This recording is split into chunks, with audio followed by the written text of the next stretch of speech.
확진자가 또 생기고 격리를 해야 되는 이런 일도 생기고 그랬는데 우리 성도님들 가정에서도 여기저기서 그런 일들이 생기는 것 같습니다. 또 우리 뉴스를 들어보면 이제 얼마 남지 않은 것 같은 그런 생각도 들기도 합니다.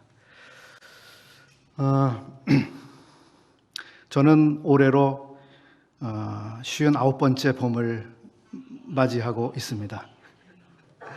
꽤 많은 봄을 만났었습니다. 매해 봄이 비슷했지만 조금씩 다른 봄이었죠.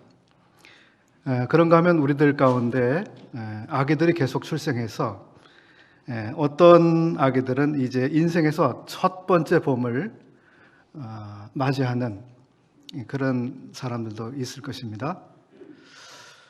또 반대로 어떤 분의 경우는 이제 마지막 봄을 보내시는 이런 분도 계실 것 같습니다.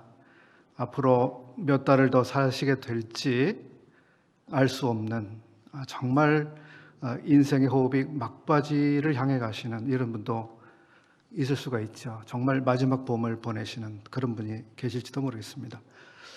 혹은 우리 전체가 마지막 봄을 맞이하고 있는지도 모르겠습니다. 내년에 봄이 다시 올까? 내년 봄을 우리가 다시 맞을 수 있을까? 이런 생각도 해보죠. 왜냐하면 주님의 시간이 아주 임박해 있다고 하는 사실을 우리가 느끼고 있기 때문입니다. 요즘 성도님들과 함께 창세기 말씀을 읽고 묵상하고 있습니다. 누군가 하나님의 말씀은 하나의 광맥과 같다고 이야기한 것처럼 창세기 말씀 거기 그 내용 거기 그 사람 그런 일들이 거기 있었지 하고 그냥 익숙하게 읽고 지나가는 것이 아니라 우리가 읽을 때마다 새롭게 주님이 나타나셔서 말씀해 주시고 또 새로운 주님을 보게 하시는 그런 정말 광맥과 같이 그렇게 우리에게 보화를 계속해서 주시는 그런 말씀인 것을 깨닫습니다. 오늘은 창세기를 통해서 요셉의 삶을 한번 추적해 보려고 합니다. 추적 60분. 60분 동안 한번 생각을 해보려고 하는데 60분은 안 될 것 같습니다. 그는 147년을 살았다고 창세기가 기록해주고 있습니다. 147년이라고 하는 한 사람의 생애를 조명한다고 하면 우리는 여러 각도에서 그 사람의 삶을 들여다볼 수 있을 텐데요. 오늘은 147년을 살다 간 그의 생애를 그의 예배와 관련해서 좀 주목해 보려고 합니다. 야곱의 인생에서 눈에 띄는 중요한 요소 가운데는 예배가 그의 인생을 따라서 변해가고 있다고 하는 점입니다. 야곱의 예배를 그의 생애와 관련지어 생각해 보면 대략 세 시기로 생각을 해볼 수 있을 것 같습니다. 첫 번째, 그의 생애에서 하나님께 예배했던 첫 번째는 바로 베델에서 하나님을 만났던 그때를 중심으로 한 시기였습니다.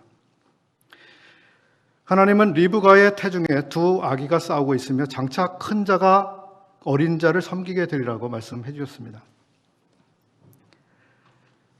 동생 야곱의 나라는 형 에서의 나라보다 강하고 지배적인 위치에 있게 될 것이라고 말씀하셨습니다. 이 말은 하나님께서 리브가에게 해주신 말씀이었습니다. 그래서 그 말씀을 들은 리브가가 남편 이삭이나 또 그 후에 아들들에게 이야기를 해 주었는지는 정확히 기록되고 있지는 않습니다. 다만 그 이야기를 직접 들은 사람은 그 태중에 임신하고 있던 리브가였습니다. 두 아들이 태어났고 이제 그 아들들이 나이 40이 됐습니다. 성경은 이때를 그들이 장성하매라고 말씀하고 있습니다. 여러분 40의 나이면 어느 정도의 지각과 이성, 합리적 판단, 종합적인 선택 이런 걸 할 만한 나이가 되었다고 보시죠. 이 사람들이 나이 40이 되고 장성했을 때 큰아들은 사냥꾼이 되었고 작은 아들은 그냥 장막에서 조용히 지내는 사람이 되었다고 기록하고 있습니다. 그 야곱의 직업은 특별히 언급이 되고 있지 않는 상황이죠. 사냥꾼 아들은 너무 활동적이었고 그것의 재미에 빠져서 자기 인생에서 무엇이 더 결정적으로 중요한 것인지를 깊이 생각해 보지 못한 것 같습니다. 사냥이 너무 재미있었거든요. 생각할 시간이 그 사람에겐 없었던 것 같습니다. 반면에 어찌됐든 야곱이 형 에서보다 강하게 될 것이라고 하는 이러한 그 예언적인 이야기에 대해서 야곱이 알고 있었는지 그렇지 않았든지 간에 야곱은 장자가 되는 그 우선권을 손에 넣기를 원했습니다. 그들에게 있어서 장자가 된다고 하는 것, 장자권이라고 하는 것은 다른 형제들에 비해서 재산의 상속의 2배, 더블, 2배의 권리를 갖는 것을 의미했습니다. 어떤 분은 그렇게 얘기했습니다.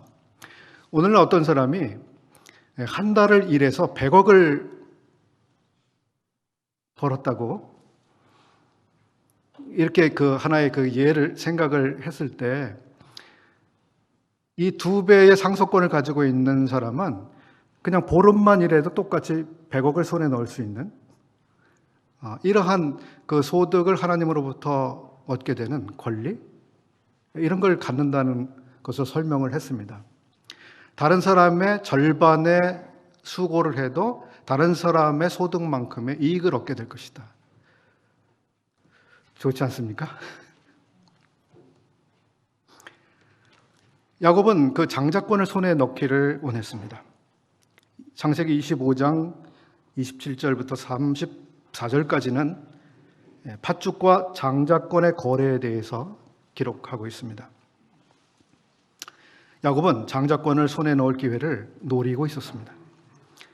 우연한 범죄가 아니었죠. 의도적이고 치밀한 것이었죠. 기회를 노리고 있다가 에서의 약점을 포착해서 즉시 거래를 제안했습니다. 에서는 당장의 배고픔을 해결하기 위해서 그 거래에 응했죠. 나이 40이나 된 사람이었는데도 배고파 죽겠는데 장자권이 더 무슨 소용이야. 이런 단순한 생각을 그가 가졌습니다. 그러면서 장자의 명분을 동생 애곱에게 넘겨줬습니다. 신약의 표현대로 이 에서는 지극한 근시의 시력을 가지고 있는 사람이었습니다. 멀리 내다보지 못하는 사람, 먼 장래.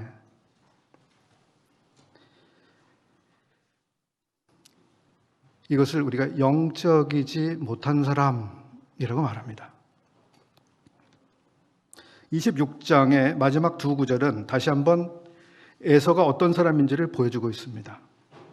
에서가 40세에 헷족속 부에리의 딸 유딧과 헷족속 엘론의 딸 바스맛을 아내로 맞이하였더니 그들이 이삭과 리브가의 마음에 근심이 되었더라.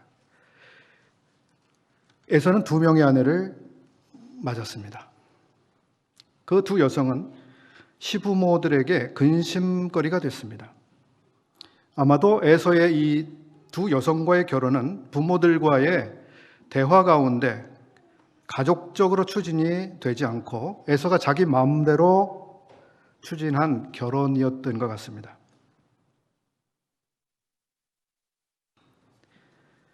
에서는 자기가 좋아하는 대로, 원하는 대로 그렇게 결혼을 했습니다.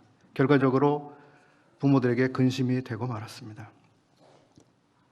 어찌되었든 우리는 에서가 무겁게 생각하고 살아갈 것들을 아주 경솔하게 다루는 삶을 살아가는 또 한 단면을 우리가 볼 수 있습니다. 이러한 일들을 지켜본 아버지 이삭은 이제 노년에 이르게 되었고요. 눈이 어두워졌습니다. 27장 1절에 이삭이 나이가 많아 눈이 어두워 잘 보지 못하더니 이삭의 육체는 이제 어두워져 있을 뿐 아니라 영적으로도 시력이 어두워져 있습니다. 아버지 이삭에게는 에서의 마음속에, 에서는 그 마음에 하나님 두기를 싫어하는 종류의 사람이었습니다. 하나님 없이 살아가는 방식의 삶을 추구하면서 이렇게 사는 사람이었습니다. 그런데 이러한 경건한 것과는 너무 거리가 먼 것을 추구하는 이 아들을 이 아버지는 축복하려고 했습니다. 하나님이 원하시는 방향이 아니었죠. 이 아버지는 눈이 어두워 있는 거예요. 이렇게 되자 어머니 리브가가 야곱에게 이야기를 해주죠. 그리고 야곱은 리브가의 지원을 받고 변장을 하고 축복을 가로채죠. 다들 아시는 내용이실 텐데요. 근데 이 축복의 내용이 얼마나 중대한 것이었는지 한번 생각해 보겠습니다. 27장 28, 29절을 한번 눈으로 봐주십시오. 이것은 장자의 명분과는 또 다른 축복이었습니다. 2배의 권리뿐만 아니라 구체적으로 그게 받게 되는 복이 무엇인지, 이삭이 축복한 내용을 미리 알게 된다면 누구라도 그것을 정말 가로채지 않으면 안 될 만큼 강렬한 갈망을 일으키는 그런 정도의 축복들입니다. 28절 하나님은 하늘의 이슬과 땅의 기름짐이며 풍성한 곡식과 포도주를 내게 주시기를 원하노라. 29절 만민이 너를 섬기고 열국이 내게 굴복하리니 내가 형제들의 주가 되고, 만민이 너를 섬기고 열국이 내게 굴복하리니, 만민, 열국, 그리고 형제들의 주가 된다. 내 어머니의 아들들이 내게 굴복한다. 너를 저주하는 자는 저주를 받고 너를 축복하는 자는 복을 받기를 원하노라. 얼마나 대단한 권리입니까? 얼마나 대단한 복입니까? 이 복을 누군가 가져간다고 했을 때 여러분, 그래 이거 너 가져, 순순히 그렇게 하실 분이 계신가요? 이 어마어마한 축복, 포기할 수 없는 거죠.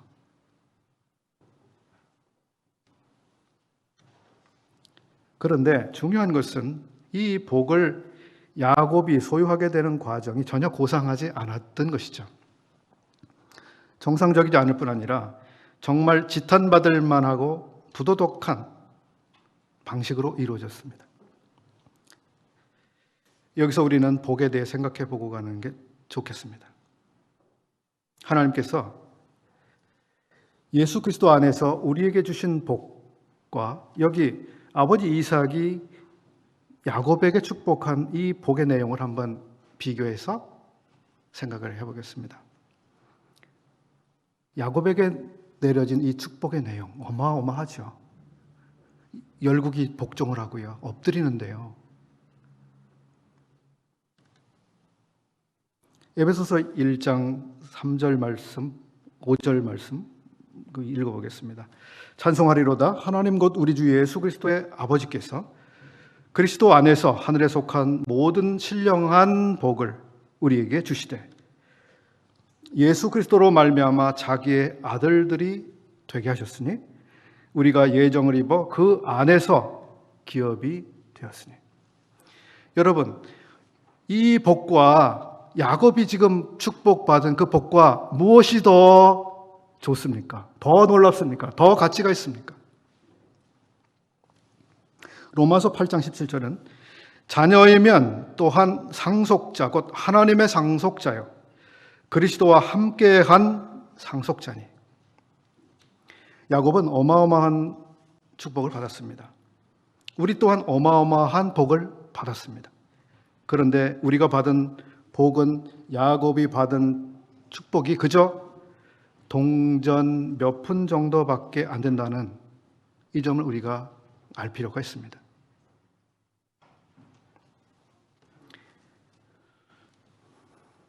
만민이 야곱을 섬기고 열국이 복종하고 땅의 모든 풍요 작은 게 아니죠. 작지 않습니다.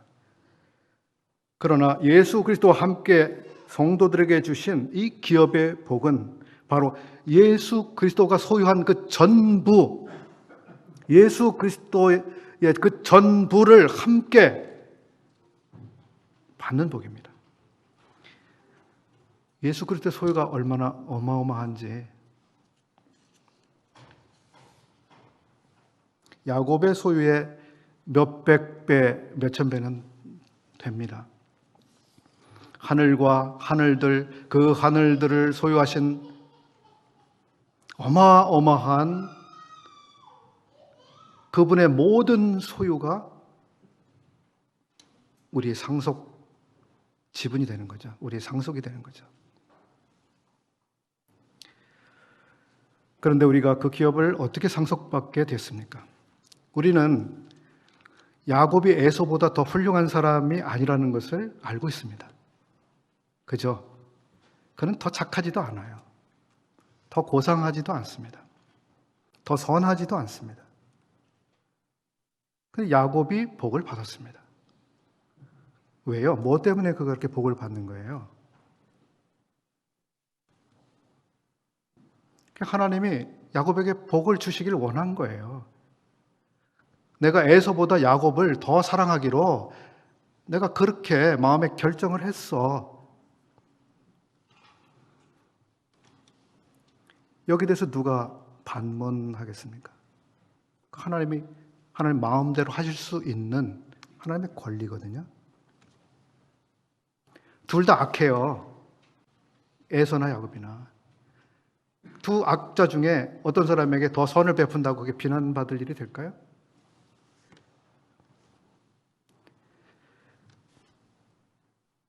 우리가 왜 하나님이 주시는 어마어마한 복을 받았습니까? 우리가 다른 사람들보다 선한가요? 더 착한가요? 더 성실한가요? 더 헌신적이고 희생을 많이 했나요? 이 사회에 기여를 더 많이 했나요? 무엇을 더 잘했습니까? 무엇이 더 낫습니까? 저는 솔직하게 저 자신을 들여다보면 제가 에서보다 나은 게 없어요. 야곱보다 나은 거 없어요. 똑같습니다. 제 마음속에서 일어나고 있는 온갖 일들,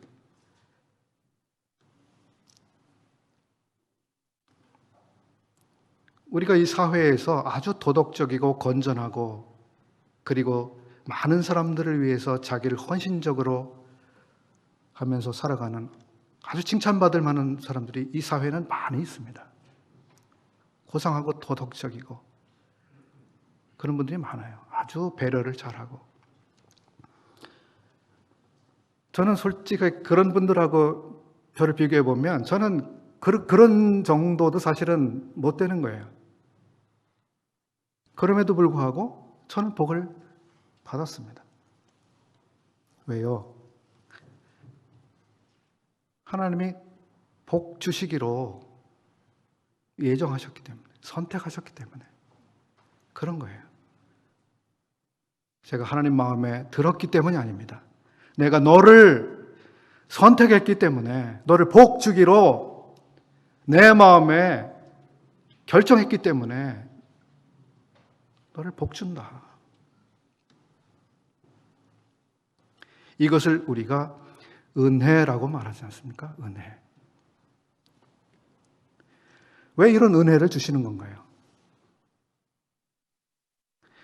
왜 야곱을 에서보다 더 사랑하신 겁니까?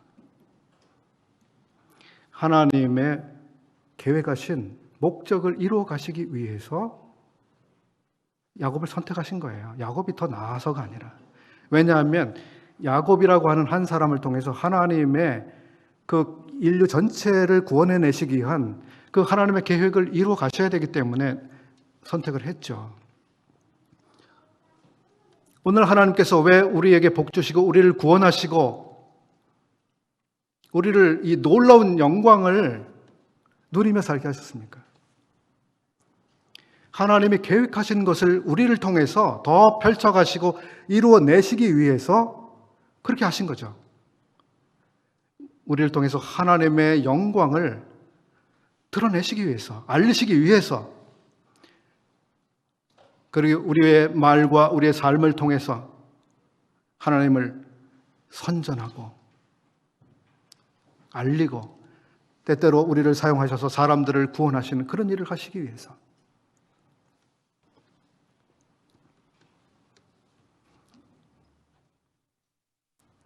하나님께서 야곱을 사랑하셨습니다. 하나님의 목적 가운데서 그렇게 하셨죠.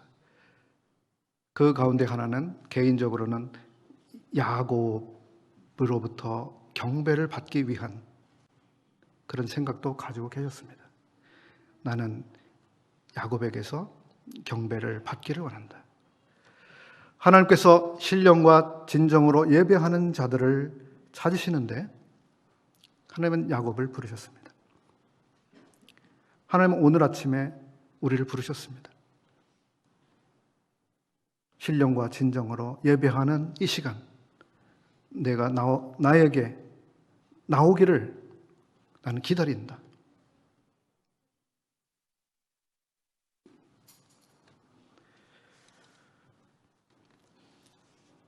하나님의 은혜의 영광을 찬미하도록 하기 위해서 우리를 부르셨습니다.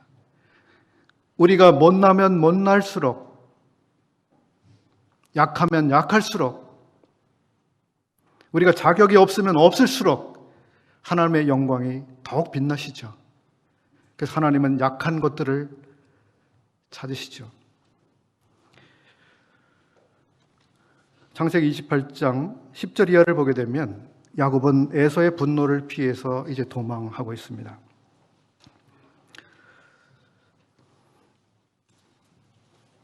야곱은 어떤 경건한 이유 때문에 고난을 받는 것이 아니라 자기가 자초한 고난을 지금 받고 있는 모습으로 나옵니다. 그런데 우리가 창세기 28장에서 보는 것은 하나님의 무한하신 자비입니다. 야곱이 두렵고 무섭고 외롭고 춥고 불안한 이 여행길에 있습니다. 그리고 잠을 청할 수밖에 없죠. 노숙을 하죠. 돌을 베개로 삼았습니다. 잠이 왔을까요?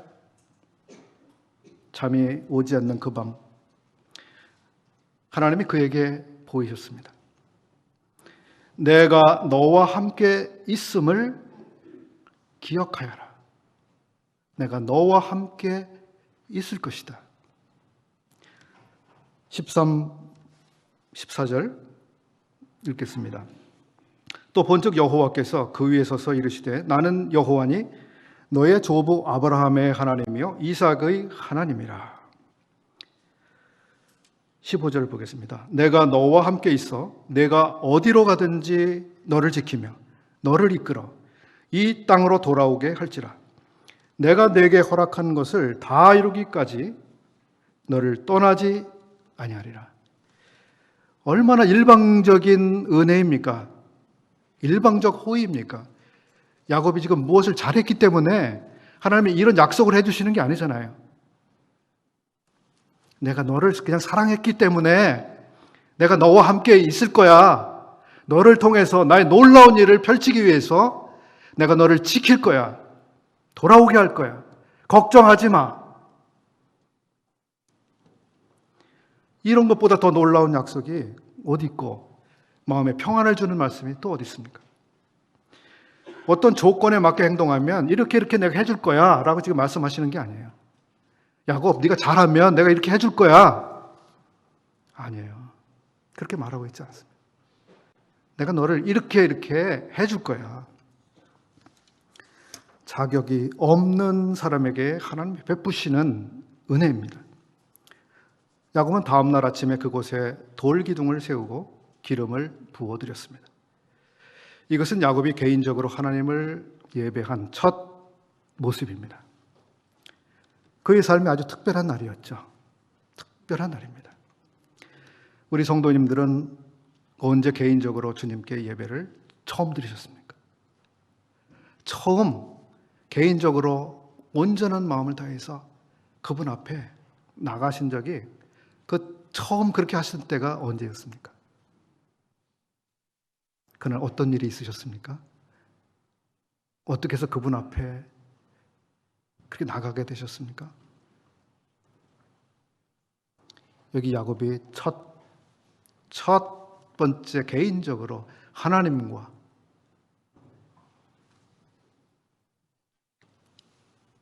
그렇게 그분의 말씀을 듣고 그분을 마음으로부터 만나고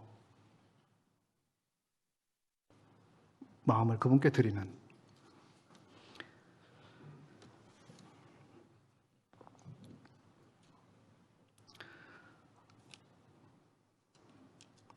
(34장까지) 야곱의 삶에 여러 일들이 일어납니다. 바로 밧단 아람 외삼촌의 집, 그곳에서 참 다양하고 많은 일들이 일어납니다. 그리고 이제 고향으로 돌아가는 길 세겜에서 또 끔찍한 일들이 일어납니다. 두려운 밤을 또 보내게 됩니다.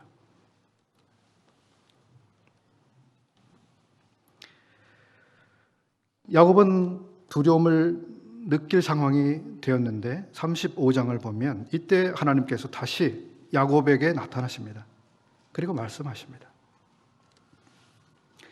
하나님이 야곱에게 이르시되 일어나 베델로 올라가서 거기 거주하며 내가 내 형 에서의 낯을 피하여 도망하던 때에 내게 나타났던 하나님께 거기서 제단을 쌓으라 하신지라.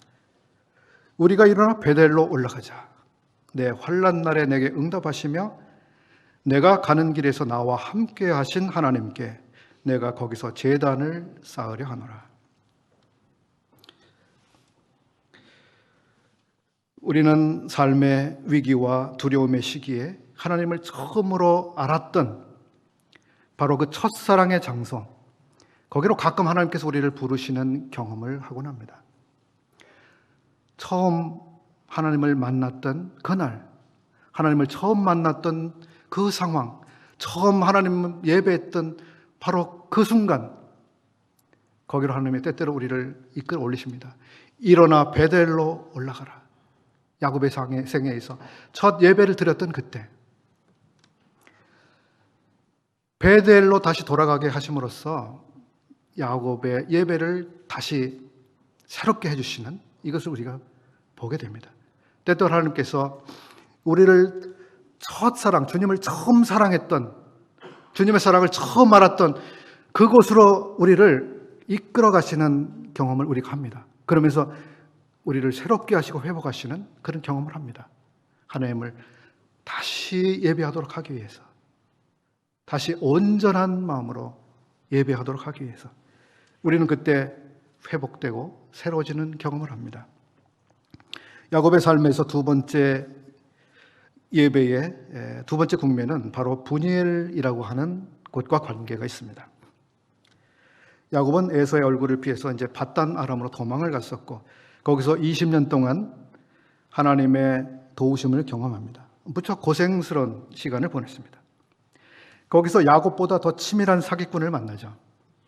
다름 아닌, 남도 아닌 외삼촌이죠. 더 사기꾼. 사기 결혼을 당하고 번번이 품삯을 갈취당합니다. 10번이라고 했죠. 결국 그는 밧단 아람을 떠나게 됩니다. 그것을 떠나야 하는 것은 상황적으로 이제 외삼촌의 일가와 분쟁을 피하기 어려운 정도로 그 야곱이 번성했기 때문이죠. 상황적으로 그렇습니다. 그런가 하면 하나님께서 야곱에게 이제 내 족속에게로 돌아가라 라고 31장 3절에서 직접 말씀하셨기 때문입니다. 그는 조용히 그것을 떠났습니다. 그렇지만 외삼촌은 사람들을 모아서 그를 추격했습니다. 이 두려운 상황이 생겼죠. 그러나 하나님께서 직접 라반에게 개입하셨습니다. 야곱을 해치지 못하도록. 지난 밤에 하나님께서 야곱을 책망하셨나이다. 이렇게 야곱이 이야기하고 있는데요. 하나님이 야곱을 보호하신 것이죠. 야곱은 자기를 지킬 힘이 없었습니다. 외삼촌이 아주 그냥 분노해서 달려오고 있었잖아요. 사람들과 함께. 이 분노한 외삼촌으로부터 하나님은 야곱을 또 한 번 지키셨습니다. 32장 1절과 2절을 보게 되면 야곱의 길에 하나님의 군대가 그를 지키고 있는 것을 볼 수 있습니다. 보디가드처럼 함께하고 계시죠. 마하나임, 하나님의 군대. 야곱아, 걱정하지 마. 내가 너와 함께 있어. 아무도 너를 해치지 못해. 내가 너를 지키고 있어. 하나님이 그렇게 말씀하시는 장면이죠. 마하나임. 하나님이 두려워하는 야곱을 이렇게 격려해주고 계신 거죠. 그런데 32장의 다음 이야기를 보면 야곱이 얼마나 에서를 두려워하고 있는지 보입니다. 에서의 태도를 탐색해보게 하고 어떻게 해야 야곱의 분노를 풀 수 있을지 전략을 세우고 있습니다. 많은 짐승들을 사과의 선물로 보냅니다. 그런데 어떻게 보면 이것은 선물이 아니라 뇌물에 가깝다는 것을 우리가 알 수 있습니다. 자기의 사기 행각에 대해 형에게 진심으로 미안해하고 화해를 도모하는 것 같지는 않습니다. 그는 위기를 모면하고 싶어 했죠. 앞에서 하나님께서는 야곱에게 아버지 집으로 돌아가라 라고 말씀하셨습니다. 이 말씀은 이제 너는 바단 아람에 더 있을 필요가 없다. 고향에 돌아가도 된다. 내가 에서의 감정을 충분히 해결해 놓았어. 그러니까 너는 이제 아버지 집으로 돌아가도 돼. 그 말씀이지 않겠습니까?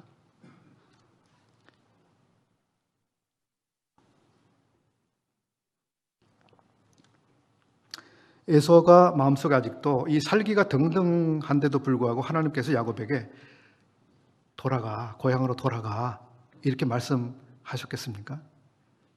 아니죠. 에서의 마음은 이제 어느 정도 차분해진 상태죠. 하나님께서 마하나임에서 야곱을 지키신 하나님의 경호부대를 직접 보여주셨습니다. 그런데 야곱은 하나님을 이렇게 신뢰하는 대신 스스로 화해 전략을 수립하죠. 충분히 위안이 되지 않으니까 모든 짐승들, 일꾼들, 가족들을 야복강을 다 순차적으로 건너옵니다. 그리고요, 어떻게 합니까? 혼자 남습니다. 그 밤에 야곱은 홀로 남았더니 다 분노한 에서에게 짓밟혀도 좋은데 난 살아날 거야. 난 죽을 수 없어. 얼마나 극단적인 이기심입니까? 그리고 잘 아시는 대로 하나님의 사자와 야곱이 씨름하는 장면이 이어집니다. 하나님은 혼자 살겠다고 남아있는 야곱과 싸우기 위해서 가셨습니다. 야곱, 내가 너와 한판 붙을 거야. 내가 너랑 싸워야 될 필요가 있어. 너와 싸우기 위해서 내가 너에게로 갈 거야. 싸우시기 위해서 야곱에게 그 밤에 찾아가셨습니다. 밤새도록 레슬링을 했죠. 결국 하나님의 사자는 야곱의 환도뼈, 사타구니 뼈를 쳤습니다. 야곱은 탈골이 됐습니다. 절름발이가 됐습니다. 다리를 쩔뚝거리게 됐습니다. 빨리 걷지도 못합니다. 몸을 온전히 세우지도 못합니다. 구부정해야 됩니다. 자기가 자기를 지킬 수 있는 힘을 완전히 잃었고 도망갈 능력도 없어졌습니다. 철저히 무기력하게 된 상태. 누가 나를 와서 덮치고 짓밟고 빼앗고 그렇게 해도 당할 수밖에 없는, 나에겐 이제 하나님이 보호하시지 않으면 나는 나를 보호할 수 없고 빠져나갈 수 없고 도피할 수도 없습니다. 이제 하나님만 나의 온전한 보호자가 되십니다.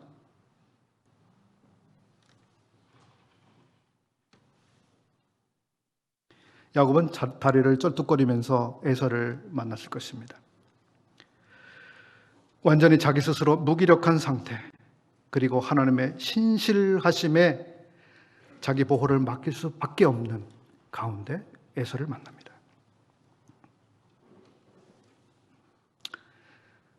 하나님은 끊임없이 전략을 짜고 꼼수를 부리며 살아가는 야곱의 자아를 부쉈습니다. 내 이름이 무엇이냐? 내 이름이 무엇이냐?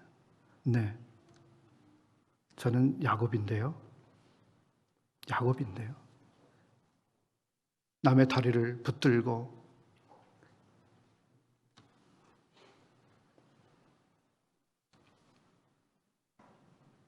비열한 방식으로 남과 경쟁해서 이기려고 하는 그런 사람인데요. 저는 야곱입니다. 야곱이 하나님 앞에서 저는 야곱입니다 라고 했을 때 그 자기의 약점, 부끄러움, 자기가 정말 가리고 싶은 그것을 하나님 앞에서 솔직하게 말할 수밖에 없는, 저 야곱입니다. 저 이런 사람입니다. 이렇게 살아왔습니다. 하나님은 때때로 우리 자신을 있는 그대로 대면해서 만나기를 원하십니다. 너 누구니? 너 이름이 뭐니? 너 어떻게 살아왔니? 그때 우리가 하나님 앞에 우리를 감추면 안 되죠. 감추면 안 됩니다. 네, 저 야곱입니다.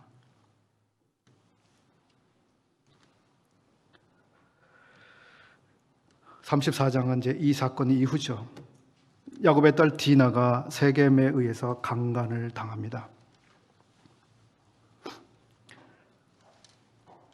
야곱은 이런 부끄럽고 또 슬프고 고통스러운 이런 상황 속에서 무엇을 할 생각을 하지 않습니다. 그저 그냥 당한 상태로 그냥 있어요. 나는 싸울 수 없습니다. 싸울 힘이 없습니다. 심지어는 자기의 아들들이 세겜 사람들을 속이고 집단을 살해하는 사건이 벌어지죠. 이 엄청난 일들이 자기 눈앞에서 막 벌어지고 있는데 아버지 야곱은요, 아무것도 못해요. 그냥 방관할 뿐이에요. 아들들이 그렇게 그냥 피바람을 일으키는데요, 제지하지 못합니다. 뭐라고 하지를 못해요.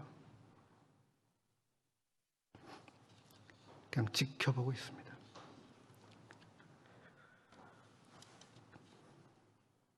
그 후에 그는 여행하는 도중에 사랑하는 아내 라헬을 잃습니다.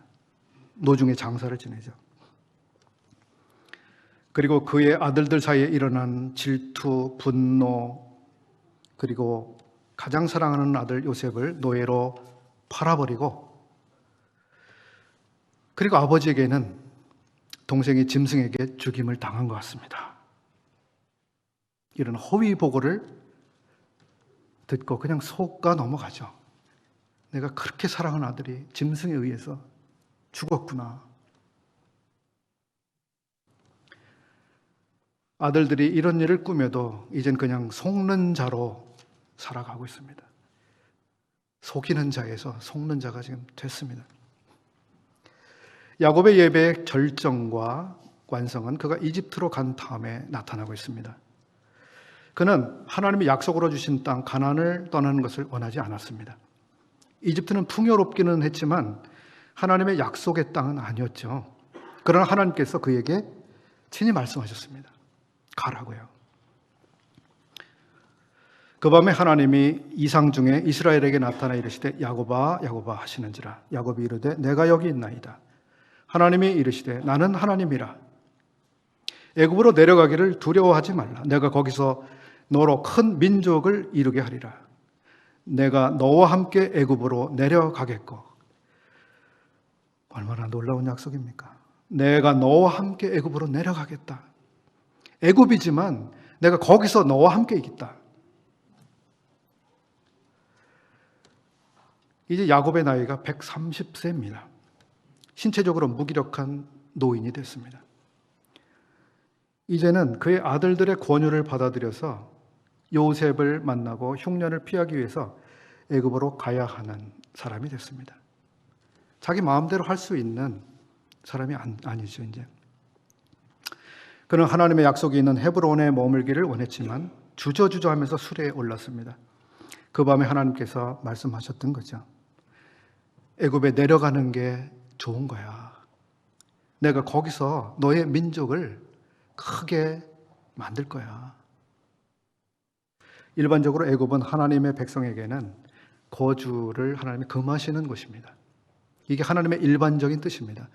애굽은 세상을 상징하죠. 그리스도인들은 바로 바로 이 세상에 거주해서는 안 되는 거죠. 정말 하나님의 땅, 가나안에 있어야 되는 것이. 그럼에도 불구하고 하나님의 그런 일반적인 뜻이 있었지만 야곱의 생애를 보게 되면 그때는 특별한 목적 때문에 애굽으로 내려가는 것이 하나님의 뜻이었습니다. 내려가라. 하나님은 계획을 가지고 계셨죠. 내가 너의 민족을 크게 번성케 할 것이다. 야곱은 이스라엘 민족을 위한 인큐베이터였습니다. 인큐베이터. 거기서 내가 너의 민족을 크게 만들 거야. 하나님의 약속을 믿고 애굽에 내려가게 됐습니다. 애굽 왕 바로와 대화를 나눕니다. 나는 130년을 살았습니다. 나그네 길을 걸어왔습니다. 참 험악한 세월이었습니다. 야곱의 삶에 있었던 실수, 섣부름, 경솔함, 밧단나람에서의 고생스러운 시간들, 라반에 의해서 농락당했던 일들, 에서로 인한 극단적인 두려움, 세겜에서 일어났던 부끄러웠던 일들, 슬펐던 일들, 아들들의 위험스러운 행동들, 아들을 잃어버리는 아픔, 아들들의 사기극, 계속되는 흉년 속에서 가족들의 양식을 걱정해야 되는 가장으로서 지내왔던 시간들, 이게 스쳐갔겠죠. 130년을 살았는데 나그네 길을 살아왔습니다. 참 험한 일이 많았습니다. 모세는 시편 99편에서 이렇게 말합니다. 우리의 연수가 70이요 강건하면 80이라도 그 연수의 자랑은 수고와 슬픔뿐이요. 오래 살아봐야, 장수해봐야 우리가 자랑할 수 있는 것은 그저 더 많이 수고하고 더 많은 슬픔을 당했다는 거, 이거 말고 내놓을 게 없습니다.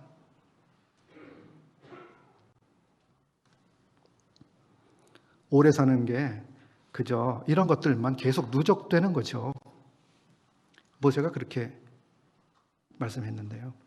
야곱의 삶과 예배를 생각해 보면 130년의 시간을 살아왔는데요. 그 수고와 슬픔이 완전히 무익한 것은 아닌 것 같습니다. 그는 나이를 헛먹지를 않았습니다. 야곱은 애굽에서 17년을 더 살아가요. 17년간 무엇을 했을까요? 어떻게 살았을까요?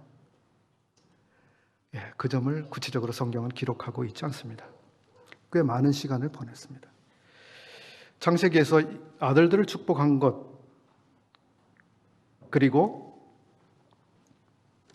그가 했던 중요한 한 가지가 있습니다. 28절을 보겠습니다. 47장 28절. 야곱이 애굽 땅에 17년을 거주하였으니 그의 나이가 147세라. 이스라엘이 죽을 날이 가까움에 그 아들 요셉을 불러 그에게 이르되, 쭉 이렇게 넘어가서요. 31절. 야곱이 또 이르되 내게 맹세하라 하매 그가 맹세하니 이스라엘이 침상머리에서 하나님께 경배하니라. 야곱은 애굽에서 하나님께 경배를 올립니다. 이제 생애의 마지막, 호흡이 거의 맞춰지는 그러한 건강 상태, 곧 죽음을 맞을 것입니다. 그가 죽음 앞에서 한 기억될 만한 행동은 경배였습니다. 히브리서 11장에서 요셉의 삶과 믿음에 대한 기록은 딱 한 줄입니다. 히브리서 11장 21절, 믿음으로 야곱은 죽을 때에 요셉의 각 아들에게 축복하고 그 지팡이 머리에 의지하여 경배하였으며. 이게 요셉의 삶의 마지막 장면, 가장 기억될 만한 장면이죠. 그 지팡이 머리에 의지하여 경배하였으며. 죽음을 앞에 둔 노인의 경배, 그는 자기의 지나온 세월이 참 험악했다고 말한 바가 있습니다. 그러나 그 험악한 세월 속에서 그는 하나님께서 어떤 분이신지를 계속 알아왔습니다. 배워왔습니다. 하나님에 대해 더 많이 알게 됐습니다. 특별히 그는 하나님께서 험악한 나그네 길에서 자기와 함께 해주셨다고 말하고 있습니다. 이제 너무 늙었기 때문에 지팡이를 의지하지 않으면 서 있을 힘이 없는 노인이 됐습니다. 그 상태에서 그가 한 가장 가치 있는 행동, 경배하는 것이었습니다.